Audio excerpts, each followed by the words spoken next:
Hello everyone, how are you doing? It's Monday morning, things are happening, things we can discuss. It's kind of what we wanted at the start of the final week. Ryan's buzzing everyone, he's absolutely buzzing, Ryan, because we've been linked with several players.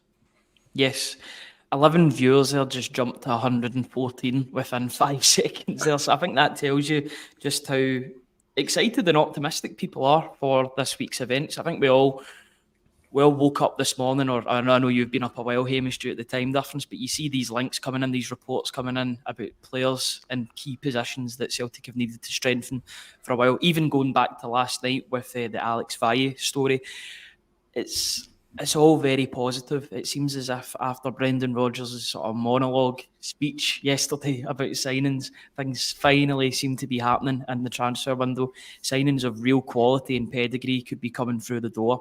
And yeah, I'm looking forward to discussing every single one of these reports because it all seems pretty positive at this moment in time. Yeah, there's certainly some interesting names, new names in the main.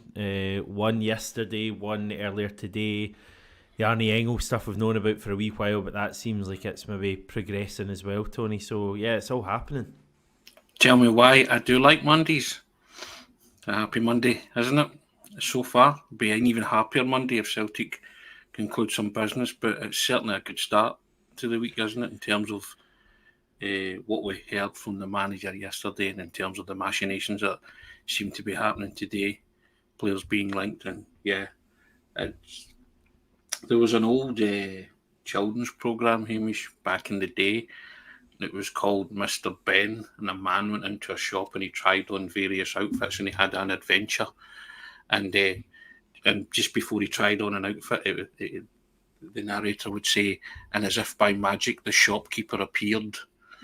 And it's like yesterday, Brendan doing his Mr. Ben, and as if by magic, signings started to appear and money started to be spent. You know, Brendan was doing his Mr. Ben yesterday on the Celtic board. They seemed to have kind of appeared and turned up and listened to what he was saying. So yeah, it's just it's positive, isn't it?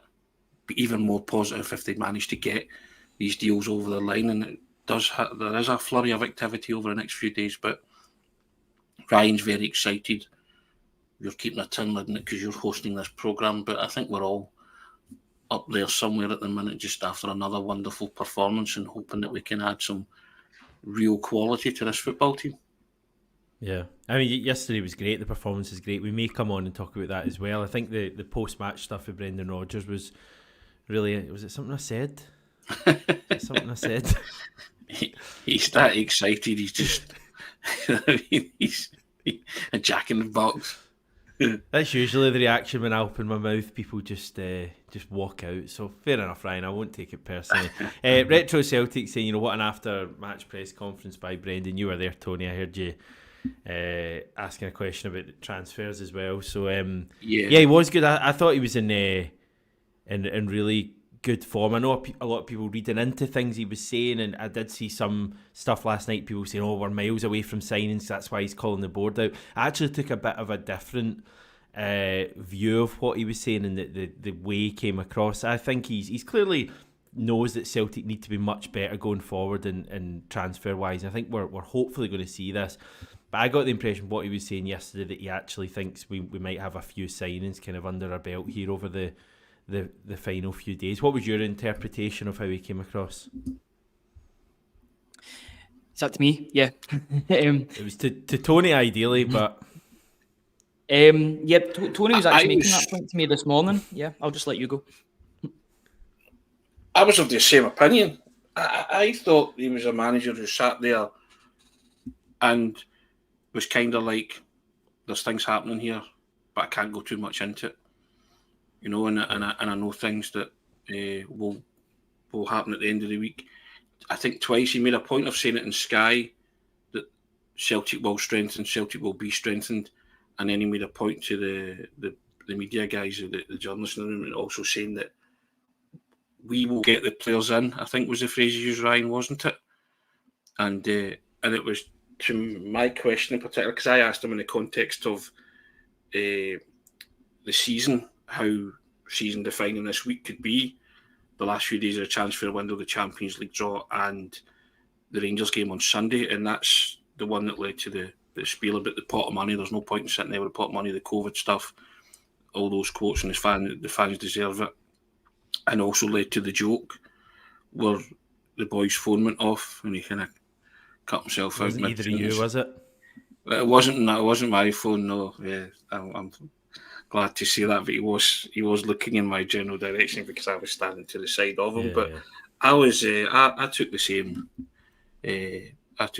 reading from that as you, Hamish, that I think it was a man speaking that clearly knew things were going to happen. I.e., Valle was announced last night, and also that the deal, the offer was going in for Engels. So I'm sure Brendan Rodgers was well aware of that, and just didn't want to give anything away at all. Yeah. Where do you want to start, Ryan? Chronologically, probably last night with Alex Valle, which seems to be, by all intents and purposes, a done deal between Barcelona and Celtic. Celtic seem to have found a left-back who was on loan at the Segunda Division side Levante last season.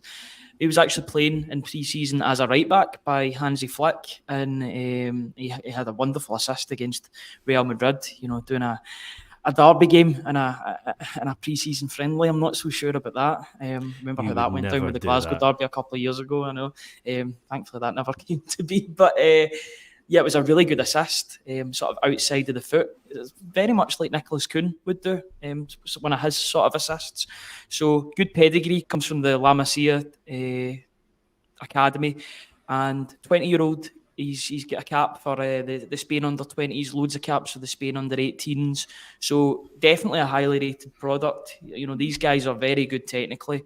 I think it just works well for all sides. The fact that he's signed an extension, but I think there's a €3 million release clause as well inserted into that. It's just safeguarding their asset. They'll get money if he does well for Celtic. If Celtic want him, then with the Taylor situation, I would actually think that they'd maybe exercise that option in January if that was the case. If he's had a good 6 months and with Taylor's deal running down, that could be something that they do look to do in January. So, but it's an exciting one. You're always excited when Celtic are linked with a player from Barcelona, regardless of who it is. The last player to go there was Mark Rosas. Remember, there was links every summer with Bojan Kirkic, but this one looks good. Left back, good pedigree, and hopefully this one gets over the line. You're hoping today, because you heard that he was travelling to Scotland today. So, yeah, talk is he's going to have a medical today. I'm a little bit conflicted about this one. I think I don't know much about him, I'll be honest. I've kind of read into it a bit today. Obviously, if you're coming through La Masia, you're going to be very good technically, and I think Celtic have had a fair bit of success from signing these young players from the big clubs. You think of Odsonne Edouard and Jeremy Frimpong and even Jota. These guys who have had a really good footballing education at these big clubs like ourselves, but can't quite make the breakthrough to the first team for these clubs. I think they work quite well with us because we can give them a platform. So I could see that happening. I would just kind of question the makeup of the deal a little bit. I take the point about the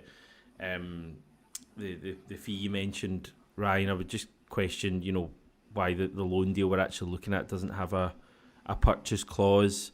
I would also. I think he's out of contract, isn't he? And Barcelona extended his contract, and I think there's a clause in it where there's a $2.5 million release clause or something.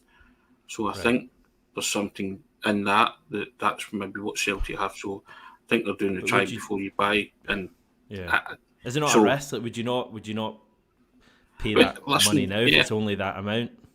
Well, I guess Celtic don't want to be burned on it in case it doesn't turn out to be. Yeah. But I think that's to my knowledge, and also, I mean, this is a moving picture all the time. There's reports coming, and just had a tweet on the phone saying that the initial bid for Engels is going to be rejected. That's the 6.5, but that's how negotiations work, isn't it? So I would imagine that Celtic will. Yes. So that's the first offer, but there's reports saying that's going to be rejected. But I fully expected that. So I think they're looking for Augsburg are looking for between 8.5 upwards Yeah. for Engels. But yeah, I that's my understanding about Valle. So they extended his deal so that they can get X amount by the end of the year or the term. So we shall see how that one pans out. But like you, it doesn't seem too high an outlay, does it, on somebody who's got a really good pedigree and came from a great academy? But I guess it's like everything else. They want to have a look first, don't they? And if he has the real deal, then they might pursue that with a more firmer or concrete interest in terms of making. Seems to be quite highly rated in terms of. I've seen some Barcelona fans online saying that they're kind of disappointed that he's leaving the club, but it's Celtic's gain for a season or whatever. I would just he hasn't played a lot of football. Levante weren't even in La Liga last season. Like he might be brilliant. I'm just not as. I think I maybe would have wanted someone slightly more proven as this left back. I'm not sure he'll be that much better than Taylor immediately, if I'm honest. But we'll wait and see. The cynic in me's looking at the Kieran Tierney situation and the fact that Celtic have been linked with, like, virtually all the left backs have been linked with this summer. I think apart from Owen Beck have been loans. I'm wondering if we're looking at some sort of a stopgap for a season, and then potentially you take Kieran Tierney because his contract situation. I think there's talk that he might be leaving Arsenal, becoming a free agent at some stage. So that's what the cynic inside me saying. I know that kind of opens up a whole debate on Kieran Tierney and all that stuff. I'm just a bit conflicted. I'm not saying he's going to be awful. I'm not saying he's going to be amazing. I'm not sure about Valle, if that's how we're going for it. But we'll wait and see, Ryan. Yeah, but I think the thing about release clauses as well is that they're commonplace in Spanish football as well. Every player that joins a La Liga club has a release clause inserted into their contract. That's just the way it goes. And the fact that they've changed that and they've altered that means it is an affordable price for Celtic if they do choose to buy the player permanently. I would hope that Celtic have first refusal on the player by the fact that they're taking him on loan next summer. If it is to be next summer or even in January, they've got that first refusal on the player to join permanently. If they've got that in place, if they've got that gentleman's agreement between Barcelona and Celtic, who we know have got a good relationship, then I think that could work out for both sides. He's going to be allowed time to settle, but it really does suit all parties here because he's going to get game time, especially with the amount of games that Celtic are going to play in all four competitions this year. He's going to get game time and he's going to get a chance to prove himself, hopefully in the Champions League and in the Scottish League domestically, in a top flight as well, because you're right in saying he was playing in the second division of Spain, which still is a good level, but it's good playing against your like Hearts, Rangers, Hibs, etc.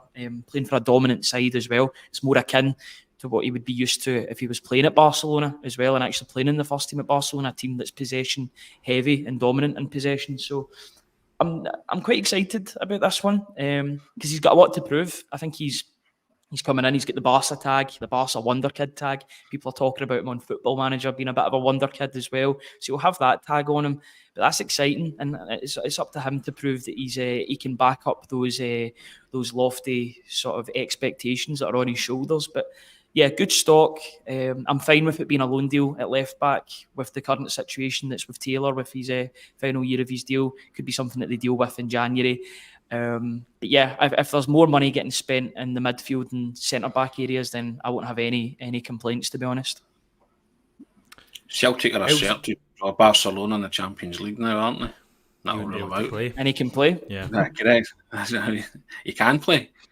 Yep, that's the rule. It's been that rule for the past sort of 8-9 years now. Remember really? Courtois played for Atletico Madrid against Chelsea, the champions. Yeah, that's a Celtic example of things as well. Yeah. The less said about him, the better. Although it was like he was playing for Celtic in that game when he was playing for Elfsborg or AIK rather. Yeah. It was Elfsborg, wasn't it? It was Elfsborg. It was one of the two. Yeah. Black and yellow cat. Yeah, it was a narrow tie, a tie that not many of us will remember. In terms of midfielders, so we've got the Arne Engels stuff. If I'm not totally sold on the chat about Valle, Engels is massively exciting. Yeah. I mean that's a properly exciting name, and you look, he's kind of one of the leading lights in a mid-table Bundesliga team. He's 20 years old. He's on the fringes of the Belgium squad. Many people in Belgium were saying that he should have been in their squad for the Euros. He didn't quite make it because the manager went for the experience, but I think he's definitely going to be a future Belgium international. As I say, 20 years old, real talent. What was the chat? We've apparently put a bid in, 6.5 million. The talk we've heard previously is 10 million, so we've got a bit to go. We've not got long to go though, Tony. We need to just get up to that level. But I think this is one that is going to happen because he seems keen. He seems like he's wanting Champions League football. Yeah, I think that's a big driver for him, playing Champions League football at such an early age. And I think this is the one Brendan Rodgers really wants. You know, Ryan spoke to Derek Ray, and he is to all accounts, a defensive midfielder, but he played an attacking midfielder at the weekend there, didn't he? But he's certainly portrayed a defensive midfielder, and it ticks a lot of boxes for Celtic supporters as well. A bona fide number 6 who can just sit there and let the likes of McGregor and Hatate go forward. And we've seen what happened when McGregor and Hatate strolled forward yesterday and unleashed a couple of crackers. So I'm trying not to get too excited about Engels, but it's very hard not to, isn't it? Because you're getting them at that right age where they want to impress. And I think the Matt O'Reilly template, if the boy has been switched on and he's been advised properly, that's exactly what you'll be saying to him. Look at Matt O'Reilly. That could be you in 2 years. That will be you if you fulfil everything about your career that people are saying, you know, the direction you're heading in. And we're better to do it than Celtic, do what Matt O'Reilly did. You know, and I know Celtic are you know, it's a big outlay for them, but, you know, again, if it's like 8.5 to 10 million, Celtic could triple their investment in a couple of years. This boy fulfills his potential. Great reading that he wants to come and play for Celtic at the highest level, the Champions League. So I just think, I've said before, Celtic are a viable option for young guys like that, guys that want to really make their mark and at that top level of European club football. So he would have everything going for him if he comes to Celtic, and I think he realises that he's doing a hop, skip and jump. So hop to Augsburg, skip to Celtic, and then jump to wherever he wants to go in 2 years, 3 years' time, as long as he's at Celtic and he's giving his all. But this is a win-win for Celtic if they can get this over the line. I'm trying to keep a tin lid in it, but I'm as excited as Ryan there, and I'll tell my face that at some point during this briefing.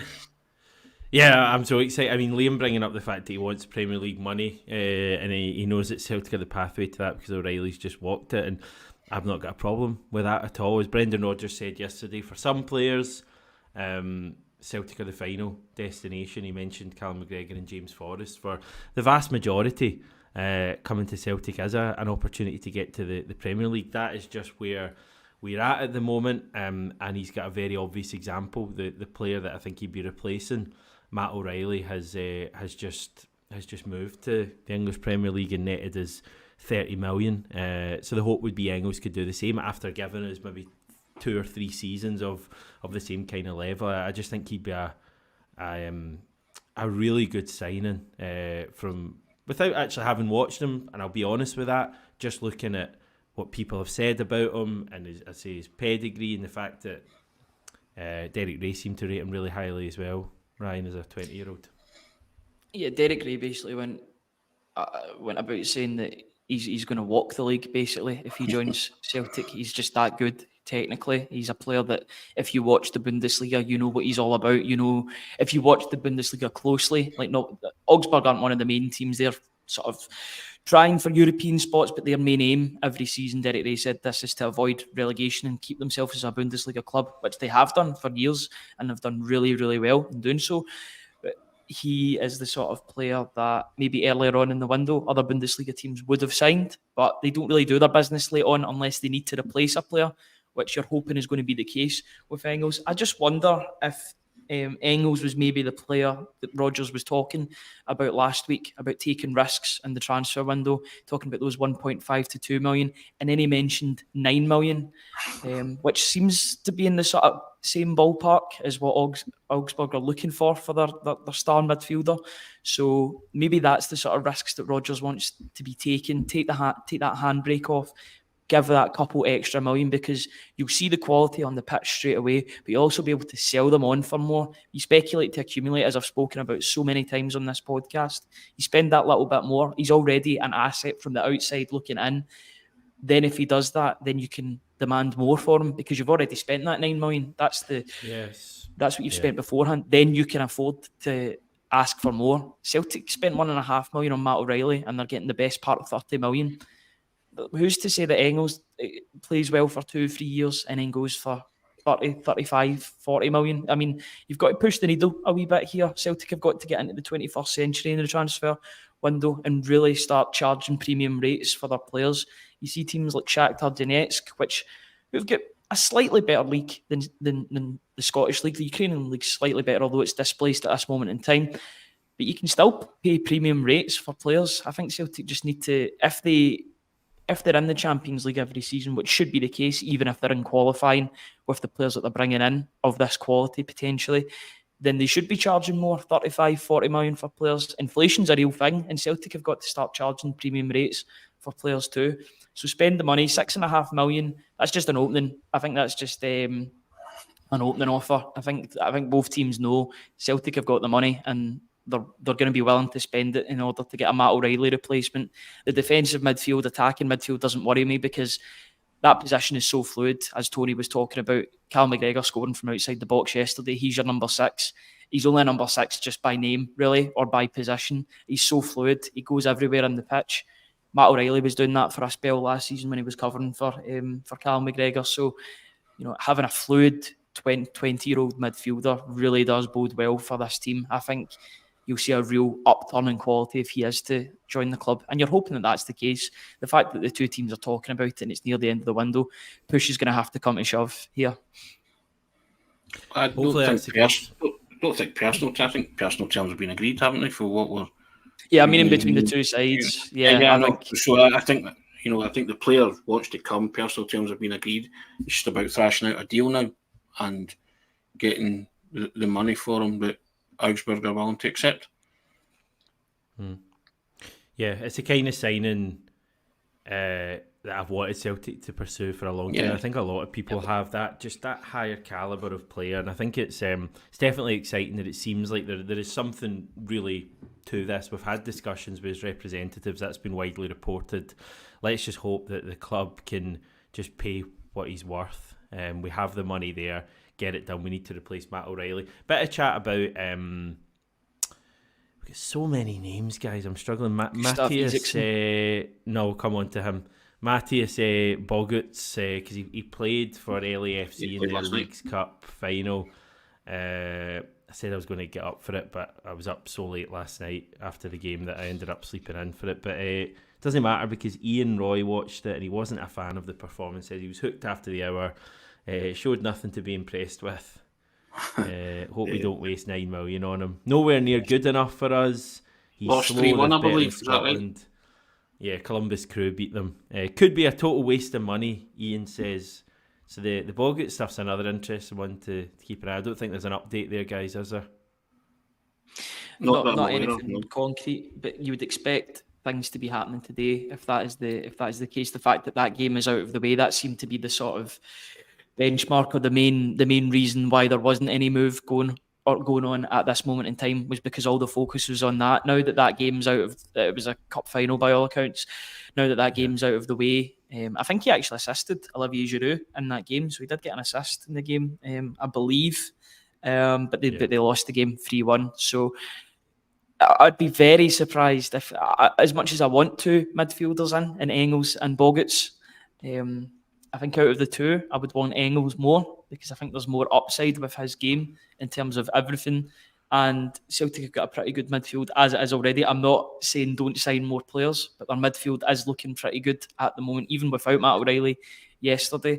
If you get 2, absolutely brilliant. I'm sure they'll find game time for all of these players. But if it was between the 2 and you had to pick one, I think most people would pick Engels just for the undoubted quality that he's got and the potential that he could potentially get to, basically. But Bogus can play in the wing as well. Mm-hmm. Like, I don't know if people know that, but he can play in the wing as well. I think he's played there about he can play everywhere. So I think they're very different players. I think, yeah, Tony. What a statement of intent that would be, Hamish. Bring them all in, and we would just say, right, go on in. Sorry, Matt O'Reilly's completed his medical at Brighton.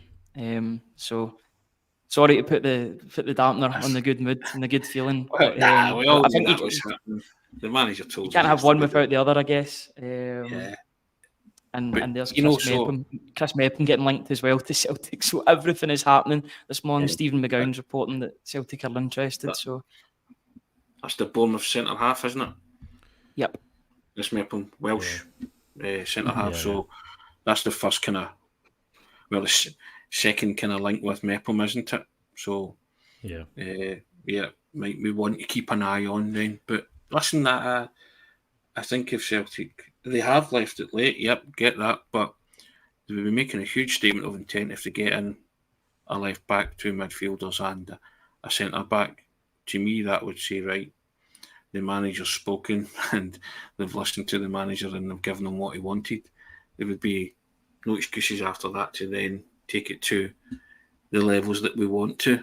Just wanted to also say nearly 1,400 people joining us live. That's incredible number. So thanks, guys.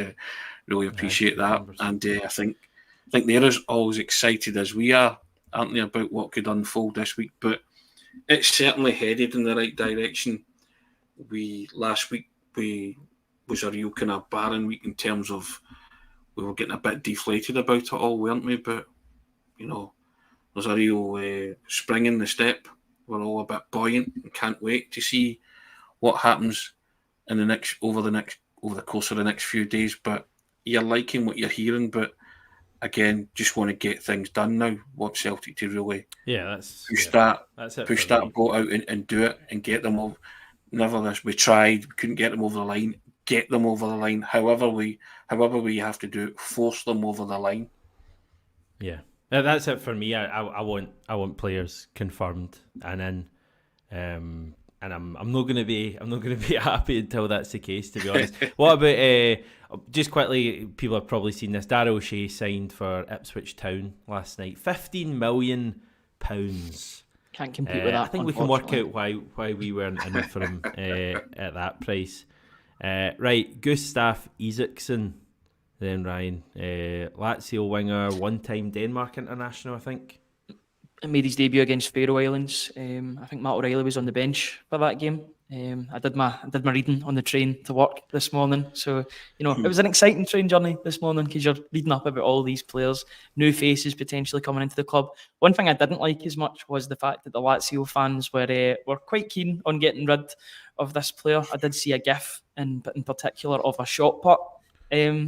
A guy throwing a shot put in the Olympic Games and likened that to Isaksen leaving Lazio. So I don't think he's made that much of a good impression. The fact that they're trying to fling him away, but it's the polar opposite of Valle at Barcelona, because it seems as if the Barcelona fans wanted him to stay about even as a backup. But it's all about the fits for players. The perfect fit in a team. And Brendan Rodgers, regardless of who he brings in, he will improve them in their time at the club.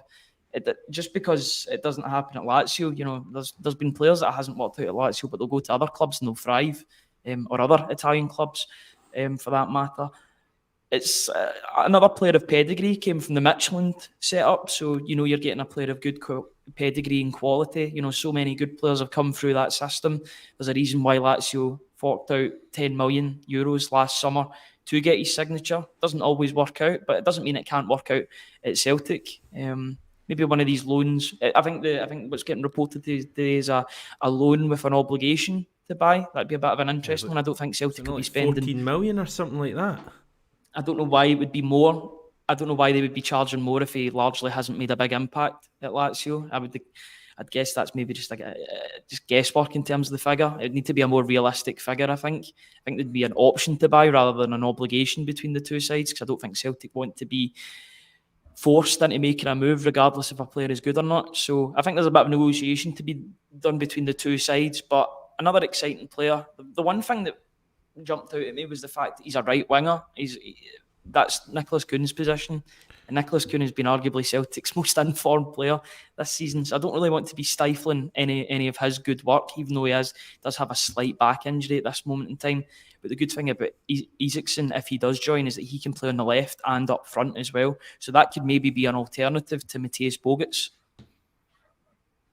Yeah, I'm wondering if that might be the case. Listen, we're not going to sign all of these players we're linked with.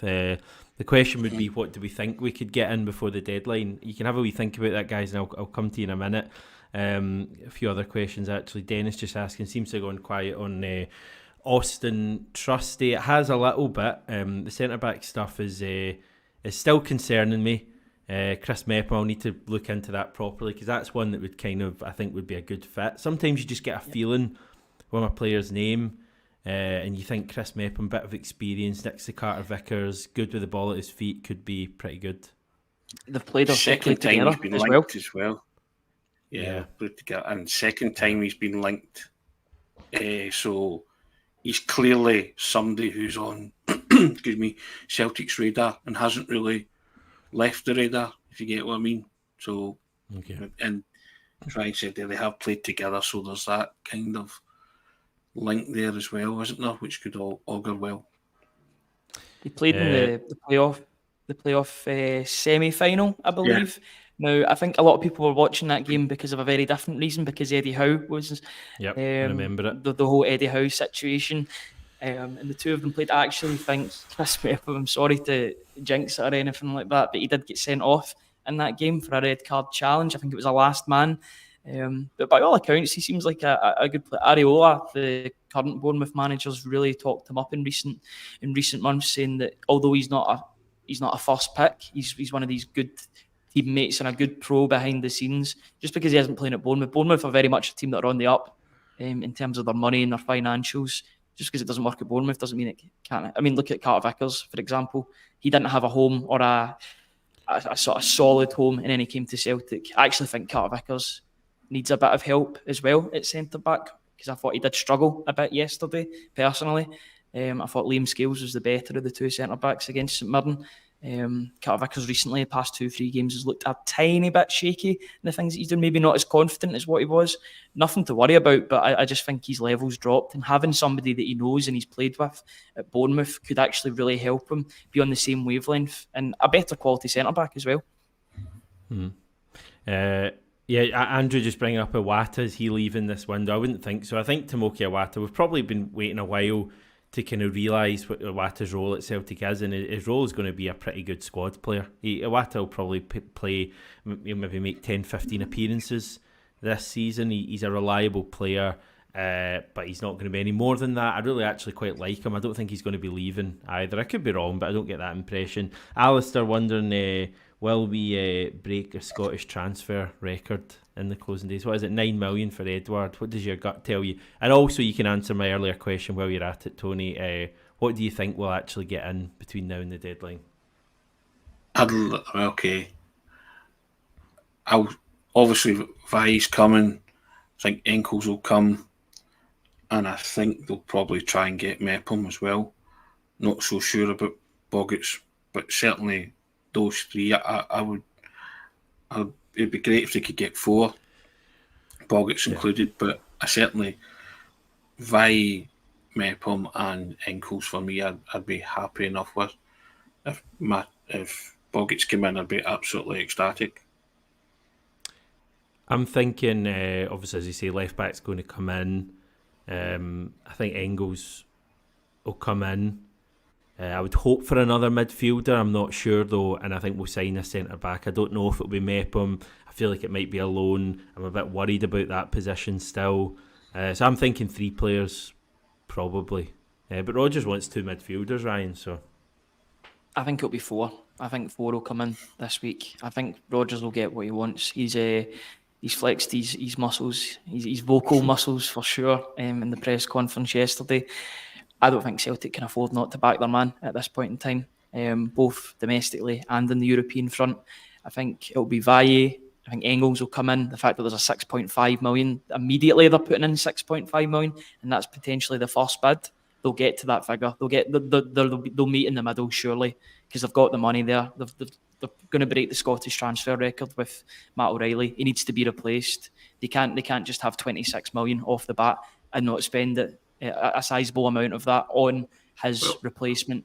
I think that will be the case. And then they'll beat Celtic's record. You said they'll beat Celtic's record, or I think the Scottish transfer record. Yeah, Celtic do have the Scottish one. That's 12 for Flo, is it not? Tory Andrew Flo, yeah. Tory Andrew Flo at 12 million for Rangers. Record sale. Great business. Record sale. Yeah, well, Celtic they got Edwards for 9. People are saying Ida's the record. Ida was bought for 8.5 plus $1 million in add-ons. So Celtic's record transfer still Odsonne Edouard at 9, isn't it? Yeah. And the Scottish transfer record is still Tory Andrew Flo at 12, isn't it? Yeah. So. Yeah. Yeah, I don't think they'll break that, but I think the transfer sale of Matt O'Reilly, but which will be the record, which will beat Kieran Tierney's 25 million. The fact it's 26 million straight away plus add-ons, they have to spend some of that on replacements. So I think they'll just supplement the areas in which they need. Yes, use the loan deal, loans with options to buy. Mepham would be a good signing as well. Good Premier League. Who are your 4, Ryan? Who are your 4 players? Okay, Valle, Engels, a centre back, and a midfielder. Either that's Bogarts or Isaksen. I think there'll be 4. Okay. Do you think Isaksen will come in? Well, I don't think there's any smoke without fire. There's no smoke without fire. And the fact his name's been brought in there, you've got to use the loan market to your advantage here for financial reasons. If you can bring in a player on loan and then maybe buy them in the following summer, that's worked out for Celtic before. Look at Jota, Carter Vickers, Bernardo, Adam Ida.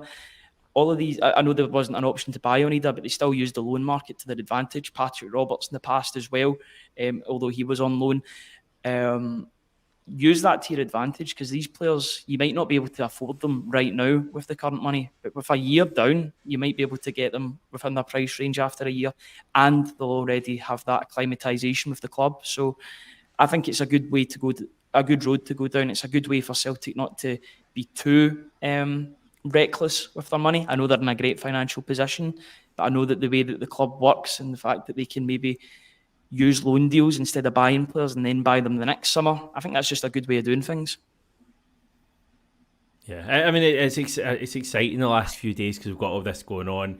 I just have no idea why it's taken until the last week and today, basically, for the club to properly spring into action. Neither's the manager. Yeah. He said that yesterday as well. So, yeah. But I think things need to change going forward. He said he's going to address that, didn't he, too? So yeah. I think that was just his kind of warning shots over the bow there as well. So, but listen, better late than never, Hamish. Yeah, true. And it's a busy week, even away from the transfer stuff, guys. It's quite ridiculous when you think about all of this stuff that we've got over the next 5 days. We've got a Champions League draw. I saw Kavi Solikov from Sky Sports was tweeting about that. Apparently it's going to take 35 minutes, the Champions League draw. It would have taken 4 hours were they not. What were they drawing the balls by hand? They're going to use a kind of computer system. Is it Ernst & Young? Is that the company? I think they're auditing the draw. I'm sure I read. So it's a serious business.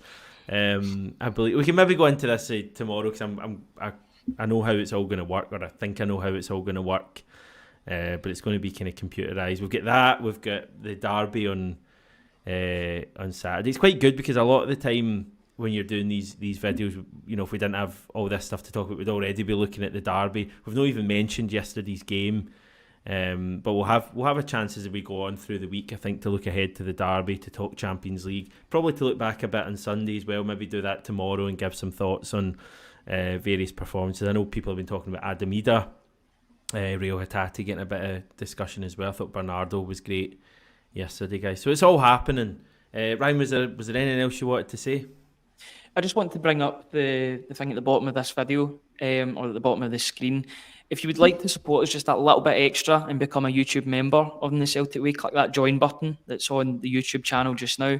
£2.99 a month, you'll receive early video access, priority comments, and exclusive members chat function. I'm going to be working really hard this week to try and get some videos out on some of the players that Celtic have been linked with. So that'll be my main focus this week, to try and get the lowdown on all of these players that are getting linked with a move to Celtic, because it's going to be a very, very busy week. Going to have tactical stuff too, interviews, trying to really push it on YouTube as well. So if you want to support us just that little bit more, £2.99 a month, and you'll get members access. You'll also get your own chat box as well, so you can talk to other members when the videos are going, both pre-recorded and live videos. So yeah, if you want to support us just that little bit more, please press that join button. Yeah, nicely done. I think we'll head. The chat's gone wild today. It's great stuff. Lovely to have you all with us, everyone, and we'll do it all again tomorrow. And who knows who will have signed or been linked with at that stage.